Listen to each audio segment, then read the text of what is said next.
没想到还能出现你这般优秀的年轻人。敢问前辈名讳？您专程寻我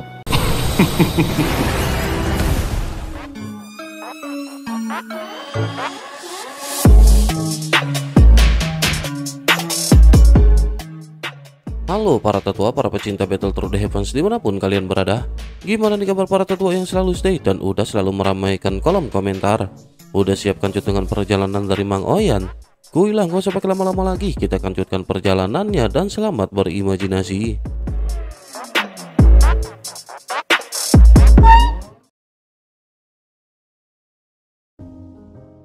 Cerita dikancut di mana Xiaoyan masih mencari benih api yang tersembunyi.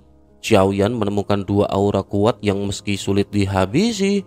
Dengan kekuatan Xiaoyan saat ini, hal itu mudah dilakukan. Xiaoyan akhirnya melesat bagaikan kilatan petir menuju sumber aura terdekat yang terdeteksi oleh indera spiritualnya. Di balik kepulan kabut tebal, sosok ular kabut asap dan api menyelinap lincah di antara celah-celah ruang. Berbeda dengan kadal raksasa roh api yang mengandalkan kekuatan brutal, makhluk ini mengandalkan kelincahan luar biasa, mampu bertahan bahkan saat diburu oleh 7 hingga 8 individu kuat sekalipun. Namun meskipun gesit, kecepatan makhluk itu belum sebanding dengan kekuatan Xiaoyan yang telah ditempa oleh elemen guntur ekstrim. Dalam hitungan detik, Xiaoyan telah mengidentifikasi keberadaan sejati ular tersebut di balik ilusi kabut dan serakan klon hantu. Dengan serangan yang begitu mendadak, Xiaoyan langsung menebas tubuh makhluk itu sebelum para pengejarnya sempat menyadari apa yang terjadi.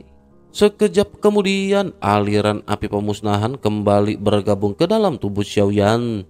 Ini menjadi yang ketiga setelah 2 yang sebelumnya telah Xiaoyan peroleh.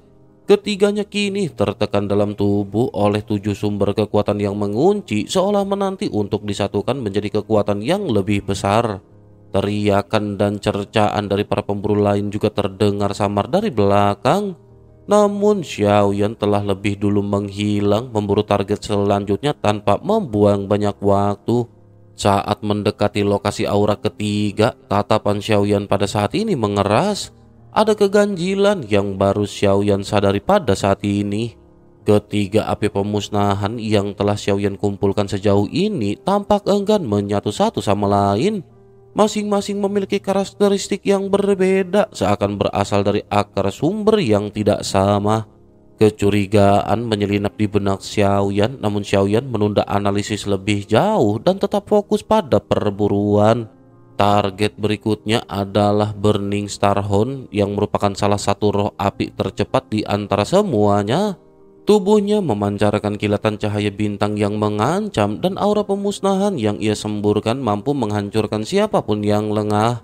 Mayoritas pemburu sebelumnya telah menyerah mengejar makhluk ini kecuali satu sosok yang tetap bertahan di belakangnya. Sosok tersebut memancarkan aura yang tidak asing bagi Xiaoyan. Keropeng tebal yang menyelimuti tubuhnya dan bentuk tubuh yang unik menunjukkan identitasnya dengan jelas. Ia berasal dari suku Jin yang merupakan kelompok kuat dari dunia luar yang datang ke Senshi dengan niat merebut kekuatan api. Dibandingkan dengan 2 anggota sebelumnya yang pernah Xiaoyan temui, anggota suku Jin ini jelas terasa lebih kuat. Meskipun berada pada tingkat ketiga, tubuhnya memancarkan aura kekuatan aturan yang menandakan bahwa di dalam dirinya pun terdapat jantung api yang telah membangkitkan kekuatan sejati. Pikiran strategis pada akhirnya langsung seketika memenuhi benak Xiaoyan. Jika para pendatang dari dunia lain datang ke wilayahnya untuk merebut kekuatan, maka tidak ada alasan bagi Xiaoyan untuk tidak membalikan keadaan dan mengambil kembali apa yang menjadi haknya. Mata Xiaoyan berkilat tajam ketika menyimpan niat membunuh yang dingin. Cahaya biru tua memancar dari tubuhnya menjadi simbol keberadaan api istimewa yang Xiaoyan kuasai. Ini adalah satu-satunya kualifikasi yang membuatnya mampu menandingi kecepatan dan serangan dari Burning Starhound. Saat pengejaran semakin intens, jelas bahwa makhluk itu telah terlalu lama terlibat pertarungan hingga kekuatannya mulai melemah. Sementara itu, anggota suku Jin juga mulai menunjukkan niat untuk menghabisi makhluk tersebut.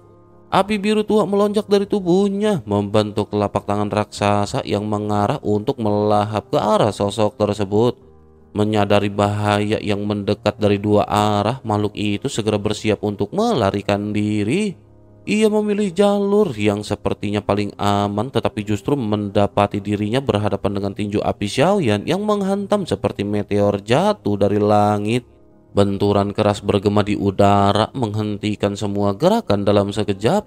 Makhluk yang dikenal karena kecepatan dan kekuatan serangannya itu ternyata memiliki pertahanan yang rapuh. Dalam satu serangan telak, tubuhnya hancur berkeping-keping, meledak menjadi aliran murni dari api pemusnahan. Seketika anggota suku Jin menunjukkan reaksi panik. Mereka tidak berani menyepelekan kekuatan yang baru saja dibebaskan. Namun sebelum mereka sempat mendekat, kekuatan hisap luar binasa telah dilepaskan oleh Xiaoyan. Aliran api pemusnahan itu langsung tersedot menuju tubuhnya dan berhasil Xiaoyan amankan sebelum siapapun sempat menghalangi. Satu demi satu bagian dari kekuatan pemusnahan terkumpul di dalam diri Xiaoyan. Semakin dekat Xiaoyan ke puncak, semakin besar pula pertarungan yang harus dilalui. Namun di balik semua itu, tekad untuk merebut kekuatan asli Senshi dari tangan para penyusup dunia lain terus membara di dalam diri Xiaoyan, tak tergoyahkan oleh siapapun. Di sisi lain, para anggota dari klan Jin pada saat ini hanya bisa terperangah. Amarah mereka tidak lagi bisa disembunyikan. Setelah sekian lama menahan diri dan memendam hasrat membunuh, peluang emas yang selama ini dinanti justru direnggut oleh seorang di saat paling genting. Api dendam di dalam tubuh mereka pada saat ini seketika benar-benar meledak. Dengan satu gerakan telapak tangan, nyala biru tua membentuk telapak tangan raksasa yang menyapu ke arah Xiaoyan. Api ini disertai lontaran kutukan dan amarah yang telah lama terpendam. Klan Jin yang biasanya dikenal pendiam kini menunjukkan sisi garang mereka. Mereka memahami apa yang sedang terjadi dan mereka menyadari bahwa Xiaoyan adalah sosok yang kemungkinan besar telah mengumpulkan sumber api dari berbagai dunia. Bagi klan Jin, sumber api Senshi yang telah mereka incar jelas bukan milik orang asing manapun. Sementara itu di sisi lain, Xiaoyan tentu saja tidak tinggal diam. Saat telapak tangan raksasa dari api biru tua itu mengarah kepadanya, Xiaoyan pun membalas. Tangan Xiaoyan terangkat dan dari sana meledak api 3 warna yang segera membentuk telapak tangan raksasa yang sebanding. Kekuatan destruktif dari api tersebut langsung menekan balik serangan dari klan Jin. Kedua kekuatan api bertabrakan dalam ledakan dahsyat. Dengan tambahan kekuatan aturan energi dari tempat suci Senshi, kekuatan kedua belah pihak pun meningkat berkali-kali lipat. Namun benturan ini pada akhirnya selesai dan berakhir tragis bagi klan Jin. Telapak tangan raksasa dari api biru tua mereka hancur berantakan di hadapan kekuatan Xiaoyan. Saat momentum berpihak padanya dan niat membunuh memuncak, Xiaoyan segera bergerak dan hendak mengakhiri lawannya. Namun dalam sekejap sosok dari klan Jin yang menjadi targetnya menghilang tanpa jejak. Ia kabur tepat setelah benturan telapak api tersebut terjadi. Xiaoyan memutuskan untuk langsung mengerahkan kekuatan jiwa gua Void untuk melacak keberadaan musuh-musuhnya. Namun meskipun kekuatan spiritualnya menyapu setiap sudut ruang, sosok dari klan Jin ini benar-benar telah lenyap. Bahkan auranya tidak bisa lagi terdeteksi oleh Xiaoyan. Xiaoyan pun mengerutkan kening. Tatapannya yang tajam berubah menjadi penuh pertimbangan dan kehati-hatian. Xiaoyan mulai meragukan asal-usul dari klan Jin. Mereka bukan sekedar kelompok biasa. Bahkan mereka sebanding dengan pavilion pil emas 9 revolusi dari alam misterius 9 surga, dan mereka tampak lebih misterius dan tersembunyi. Yang paling mengejutkan lagi adalah mereka memilih untuk tidak melanjutkan perlawanan. Meskipun kehilangan api pemusnahan mereka, mereka tampaknya sadar bahwa mereka tidak memiliki kekuatan untuk melawan Xiaoyan. Dengan dingin dan rasional, mereka akhirnya memilih untuk menyerah dan mundur. Meskipun telah berhasil memperoleh 4 jenis api pemusnahan, Xiaoyan juga belum menemukan tanda-tanda adanya reaksi penggabungan. Kekecewaan pada saat ini mulai menggerogoti pikiran Xiaoyan. Xiaoyan sebenarnya berencana menghabisi para anggota klan Jin untuk mengambil api mereka. Xiaoyan juga ingin sekaligus menggali informasi tentang tempat ini dari sisa jiwa mereka. Namun rencana itu gagal total karena lawannya menghilang tanpa sempat tersentuh. Dengan langkah tegas, Xiaoyan pada akhirnya kembali menyebarkan kekuatan jiwa untuk melanjutkan penelusuran di tanah yang terbakar oleh api abadi. Ia tidak menyerah dan terus mencari jejak keberadaan misteri yang tersembunyi di tempat ini. Perjalanannya membuahkan hasil ketika ia menemukan sebuah lokasi di mana aura kuat berkumpul. Xiaoyan memperlambat langkah dan mendekat dengan hati-hati. Di ujung tanah yang terbakar dengan api abadi membentang sebuah jurang alam yang sangat luas. Api menyala-nyala di dalamnya, menebar hawa panas yang bisa menghanguskan jiwa. Banyak sosok terlihat melayang di sekitar tepi jurang, namun tidak satu pun berani melangkah masuk. Di salah satu sisi tebing berdiri sebuah prasasti batu kuno. Beberapa huruf besar terukir jelas di permukaan dengan tulisan lautan api penyucian tubuh terbakar. Tulisan itu memancarkan aura penghancur yang sangat menggetarkan hati. Saat mendekat, Xiaoyan pada saat ini tiba-tiba tertegun. Sosok dari klan Jin yang baru saja dihadapinya ternyata berada di sana di antara kerumunan. Namun bukan hanya satu, ada lebih dari belasan anggota klan Jin berdiri mengelilinginya. Salah satu dari mereka menatap Xiaoyan dengan tatapan menyala-nyala, namun segera memalingkan muka seolah ingin menghindar dari konfrontasi lebih jauh. Sementara itu Xiaoyan pada saat ini segera menyadari sesuatu. Api yang baru saja direbutnya tampaknya memiliki peran penting di tempat ini. Gelombang destruktif yang dipancarkan dari lautan api penyucian jelas tidak bisa ditahan oleh tubuh biasa. Mereka yang tidak memiliki tubuh fisik kuat akan hancur lebur jika mencoba menyeberangi tanpa perlindungan. Dengan begitu, maka api ini adalah satu-satunya pelindung bagi mereka. Sambil berdiri dengan tenang, tangan Xiaoyan terlipat di belakang punggung. Bersamaan dengan hal tersebut, beberapa pasang mata mulai menatap ke arah Xiaoyan dan ketegangan mulai meningkat. Perhatian Xiaoyan pada saat ini seketika tertuju pada sosok lain, yakni King Wuya. Pria ini adalah pria yang pernah ditemuinya saat berebut kadal raksasa roh api. Di sampingnya berdiri seorang pria lain yang sangat mirip dengannya.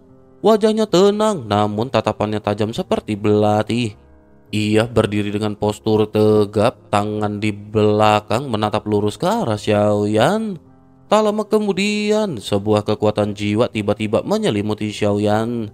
Dalam sekejap, kekuatan jiwa voidnya hancur lebur, lenyap ditelan oleh kekuatan tak kasat mata. Xiaoyan merasakan tekanan yang tak biasa. Sosok pria yang bernama King Teng yang berdiri di sisi King Wuya tampak mengerutkan kening menyadari situasi yang berubah. Tampaknya pada saat ini satu persatu kekuatan akhirnya mulai menunjukkan taring masing-masing. Xiaoyan tahu apa yang terjadi selanjutnya akan menjadi babak baru dalam pertarungan api dan jiwa di tengah kobaran laut api yang sangat ganas. King Teng di kejauhan melangkah memimpin rombongannya mendekati posisi Xiaoyan. Mereka berhenti dengan jarak beberapa puluh meter. Sosok itu tampak tenang dan berwibawa, langkahnya mantap bagaikan pemimpin sejati. Di belakangnya King Wuya tersenyum sinis mengira bahwa kakaknya sedang bersiap untuk melampiaskan kemarahan. Pandangan King Wuya pun mengandung ejekan karena ia tahu betul kekuatan jiwa King Teng telah mencapai tingkat void. Ini adalah sesuatu tingkat yang sangat langka yang bahkan lebih jarang daripada tingkat keempat keabadian para dewa. Namun situasinya justru pada saat ini berubah menjadi tak terduga. King Teng tidak menunjukkan amarah dan justru mendekat dengan senyum ramah. Ia menawarkan Xiaoyan untuk bergabung dalam perjalanan berbahaya menuju lautan api. King Wuya yang berada di belakang terlihat gelisah dan ingin menghentikan tindakan kakaknya, namun ia hanya bisa mengepalkan tinju dan menggertakkan gigi. Sementara itu di sisi lain, Xiaoyan pada saat ini tanpa ragu segera menerima tawaran tersebut. Keputusan yang begitu lugas dan cepat membuat King Teng cukup terkejut. Namun ia segera tersenyum kembali seolah telah menemukan sesuatu yang menarik. King Teng lanjut menyinggung soal persyaratan untuk memasuki lautan api. Xiaoyan segera mengeluarkan tangannya dan dalam sekejap nyala api muncul tenang di atas telapak tangannya. Hal ini merupakan jawaban dalam diam yang membuktikan bahwa Xiaoyan telah siap. King Teng pun merasa lega. Semua anggota mereka juga telah memiliki benih api yang sebelumnya mereka dapatkan untuk memasuki tempat ini. Selama mereka terus menjaga nyala api itu bersama-sama, keselamatan mereka setidaknya dapat terjamin. Dalam formasi itu, King Teng memposisikan diri sebagai pemimpin di depan, sementara Xiaoyan berada di belakang untuk mengamankan barisan. Kini total ada 6 orang dari pavilion Jiushuan Jindan yang telah membentuk satu tim. Jumlah ini tidak terlalu banyak tetapi cukup untuk mengimbangi kekuatan lain. Sementara itu Xiaoyan pada saat ini sedikit merenung dan Xiaoyan tidak bisa memastikan niat King Teng yang sesungguhnya. Namun meskipun begitu, Xiaoyan pada saat ini tampak cukup pemasaran. Bagaimanapun kekuatan jiwa King Teng yang telah mencapai ranah void menandakan latar belakang yang tidak bisa diremehkan. Xiaoyan pun mengamati seluruh kekuatan King Teng dengan tajam.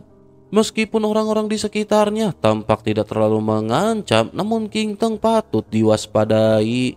Namun terlepas dari semuanya, Xiaoyan juga menyadari bahwa lawan sekuat apapun termasuk King Teng bukanlah ancaman yang tak teratasi. King Teng juga sempat menguji Xiaoyan dan menanyakan apakah Xiaoyan mengenal pemimpin mereka di alam Dewa 9 Surga. Xiaoyan menjawab dengan tenang dan mengakui bahwa ia memang pernah bertemu. Respon itu membuat King Teng sempat menunjukkan ketidakpercayaan. Baginya sangat sulit membayangkan bahwa seorang seperti Xiaoyan benar-benar memiliki hubungan dengan tokoh tertinggi alam Dewa 9 Surga. Namun ia memilih tidak mempermasalahkan hal itu lebih jauh. Kini fokus mereka adalah pada perebutan api. Entah bisa dikuasai atau tidak, keberadaan api itu terlalu berharga untuk dilewatkan. Dalam pikirannya yang tajam sebagai wakil kepala pavilion Jiushuan Jindan, King Teng menyadari bahwa kekuatan dan ketenangan Xiaoyan bukan sesuatu yang bisa diabaikan.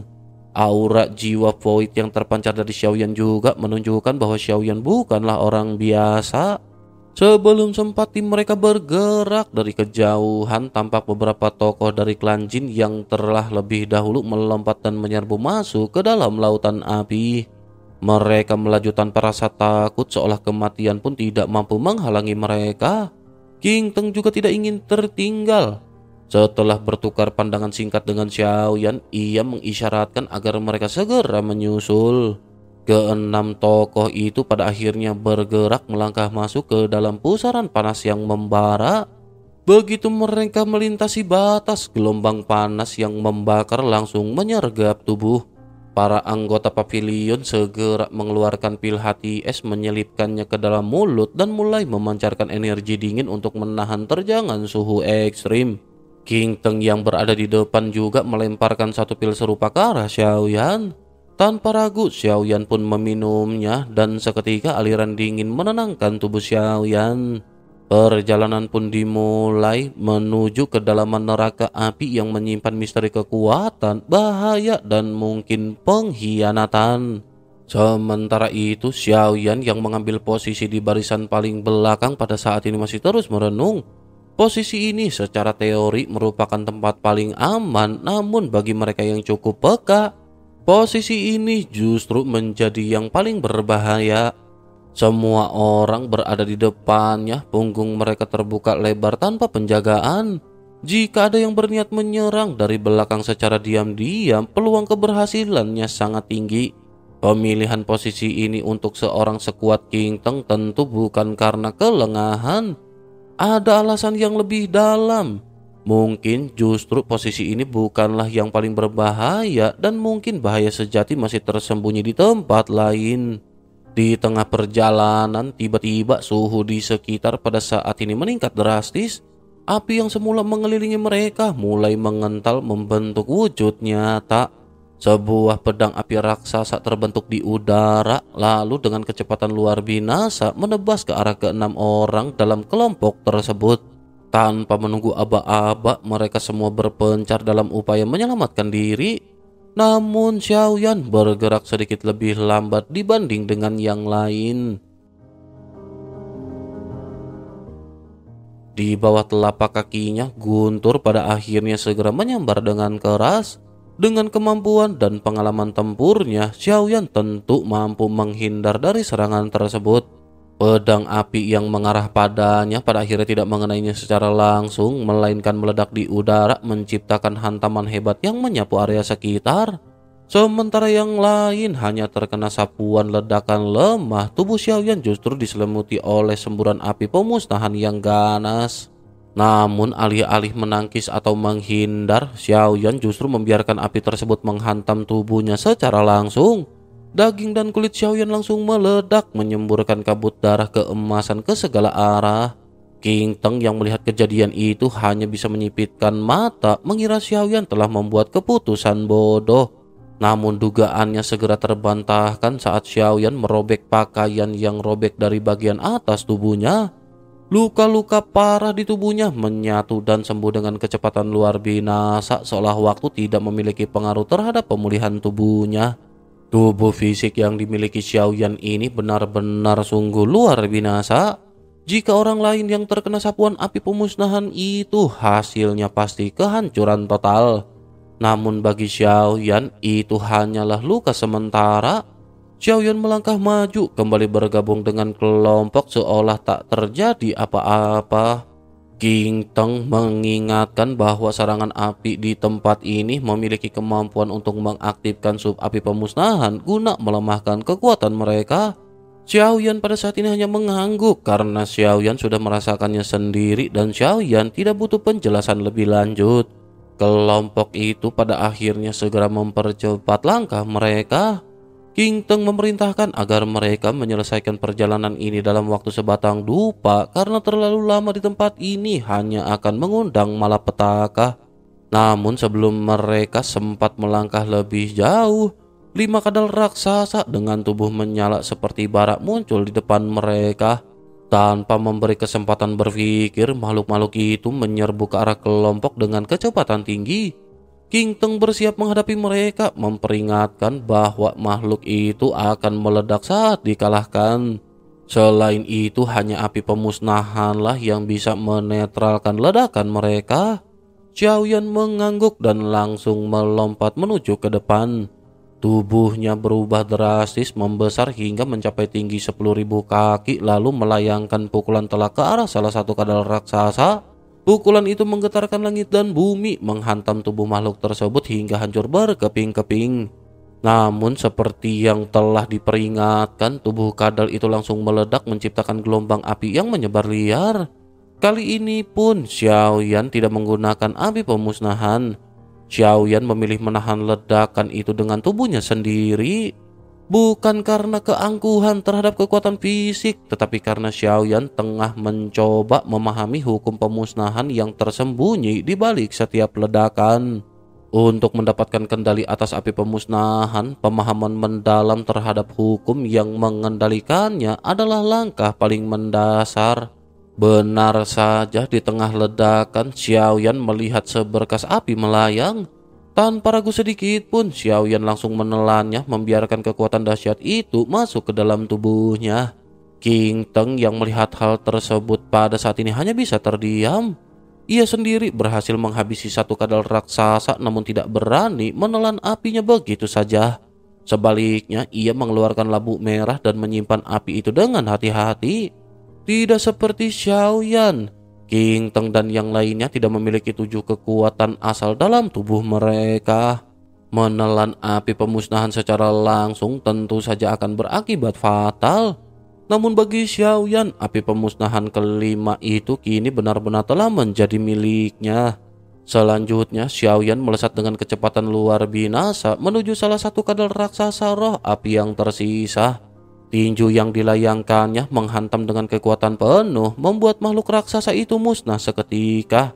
Dalam satu gerakan, api yang terkandung dalam tubuhnya juga langsung diserap Xiaoyan. Ini adalah api yang keenam.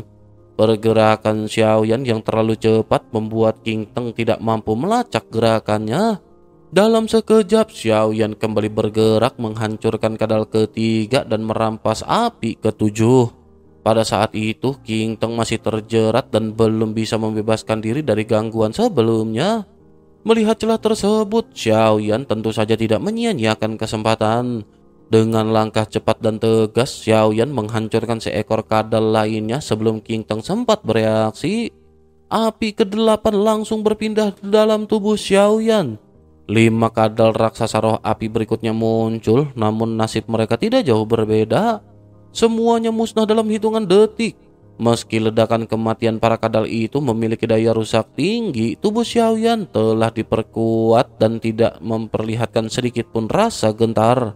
Ia berdiri di tengah api dan kehancuran seolah tidak terpengaruh oleh apapun.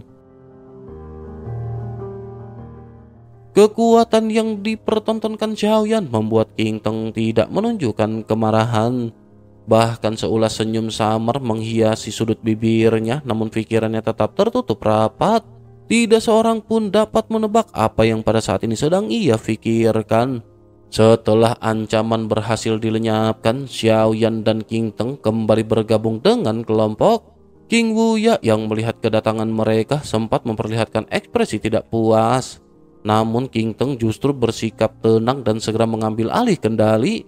Ia menilai bahwa Xiaoyan adalah sosok yang tak bisa diprovokasi sembarangan. Bahkan dengan kekuatan gabungan mereka, peluang untuk menundukkannya tetap sangat kecil. Maka dari itu, King Teng memutuskan untuk menahan diri dan lebih memilih untuk terus mengamati gerak-gerik Xiaoyan. Kelompok itu pada akhirnya melanjutkan perjalanan menyusuri lautan api yang membara. Semakin dalam mereka melangkah, semakin kuat pula tekanan dan panas dari api yang mengelilingi tempat itu. Namun mereka semua adalah alkemis tangguh dengan kekuatan jiwa yang tinggi. Dengan keterampilan mereka, mereka bisa mengerahkan kekuatan untuk menahan serta menundukkan api di sekitarnya. Sementara itu Xiaoyan pada saat ini melirik ke atas sebelum akhirnya melirik ke bawah ke sumber utama dari api yang ada. Dalam pikirannya, tempat ini memang terlalu bahaya bagi orang-orang lain. Tanpa kekuatan fisik yang mumpuni, mustahil untuk bertahan dari serangan api yang terus mengamuk. Namun bagi Xiaoyan sendiri, api ini bukanlah ancaman yang berarti. Xiaoyan juga menyadari bahwa dirinya tidak perlu lagi berjalan bersama dengan yang lain. Dengan keyakinan penuh, Xiaoyan berbelok dan memilih jalur yang berbeda. Xiaoyan tidak mengikuti kelompok menuju ke arah tujuan utama, melainkan bergerak menyusuri kedalaman lautan api. Tempat itu bukanlah jalur yang mudah untuk dilalui, namun Xiaoyan sudah menetapkan niatnya untuk menyelami kedalaman tersebut dan menemukan jawabannya sendiri. Begitu tubuhnya menembus kedalaman lapisan bawah laut, suara samar terdengar di telinga Xiaoyan. Suara lembut seperti bisikan seorang wanita menyapanya dari arah yang tidak diketahui. Namun Xiaoyan hanya mengerutkan kening dan tetap tidak terpengaruh. Xiaoyan tahu di tempat seperti ini keberadaan suara perempuan kemungkinan besar bukanlah manusia. Ini sepertinya adalah entitas lain dan mungkin ini adalah roh api atau sesuatu yang lebih gelap. Semakin dalam Xiaoyan menyelam, semakin pekat energi penghancur yang menyelimuti tempat itu.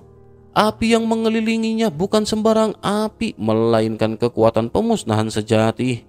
Namun bagi Xiaoyan, tempat ini justru merupakan lokasi yang ideal untuk menempat tubuh. Tanpa ragu, klon dewa asli milik Xiaoyan muncul dari tubuh utama. Klon itu bergerak di depan, membuka jalan menjadi perisai untuk tubuh utama. Ia dipersiapkan untuk bereaksi cepat jika ada ancaman yang tiba-tiba menyerang dari kedalaman. Ketika mendekati pusaran lautan api, Xiaoyan merasakan perubahan drastis dalam tekanan. Titik di mana kekuatan api terkumpul semakin intens dan mulai menyebabkan tubuh aslinya mengalami tekanan ekstrim. Bagian tubuh mulai menunjukkan gejala kehancuran akibat kekuatan penghancur yang tersimpan di sana, sementara klon dewa asli mampu bertahan. Dalam keheningan itu, Xiaoyan menyadari keberadaan aura samar dari bawah. Ini adalah sesuatu yang tersembunyi di kedalaman. Namun bukannya langsung melanjutkan perjalanan, Xiaoyan memilih untuk berhenti. Xiaoyan duduk dengan tenang di tengah lautan api, membiarkan tubuhnya luluh lantak lalu pulih kembali seperti siklus yang ia manfaatkan untuk menguatkan dirinya lebih jauh. Kekuatan penghancur yang tersembunyi dalam api di sekelilingnya terus-menerus menggerus tubuhnya. Namun tubuh dewa asli 9 bintang milik Xiaoyan telah mencapai tingkat yang luar binasa. Jika ini hanya api biasa, mungkin tidak akan meninggalkan dampak apapun pada tubuh Xiaoyan. Tapi api yang berada di tempat ini adalah api pemusnahan yang merupakan api sungguhan. Dan itulah sesungguhnya yang pada saat ini juga dicari Xiaoyan. Bukan untuk menghindar dari bahaya, melainkan untuk menantang dan menjinakkan kekuatan yang tersembunyi di balik kehancuran. Sebuah pencarian menuju kekuatan yang lebih tinggi pun baru saja dimulai di kedalaman lautan api yang membara.